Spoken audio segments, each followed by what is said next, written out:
انہوں نے پوچھا کہ یہ واٹر پارک وغیرہ جو ہوتے ہیں ان میں خواتین کو لے جانا کیسا ہے؟ تو یہ بالکل صحیح نہیں ہے۔ مطلب دیکھیں، غیر مرد بھی ہوتے ہیں، پھر ادھر کے سٹاف ہوتا ہے، اور آپ کو کچھ پتہ نہیں کہ ہڈن کیمراز لگائے ہوں۔ آج کل جیسے صورتحال ہے، ضروری نہیں کہ وہ آپ کو بلیک میل کریں، اپنے نفسانی خواہش کے لیے کسی نے ایسا کیا ہو کہ عورتوں کی ویڈیو بنا کے وہ دیکھے۔ آج کون سی چیز پاسبل نہیں ہے اس دور میں، اور ایسے جگہ کیمرے لگے ہوتے ہیں آپ کے تصور میں بھی نہیں آئے گا۔ تو ایسے مقام پر اپنے گھر کی خواتین کو لے جانا قطعاً غیر مناسب ہے۔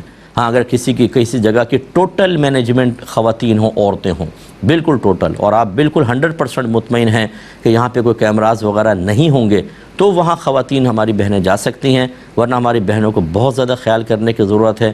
ورنہ اس طرح کے کیسز جو آپ کو میڈیا پہ کیسز نظر آتے ہیں، یہ سمجھ لیجئے کہ لاکھوں میں سے 2-4 ہوتے ہیں۔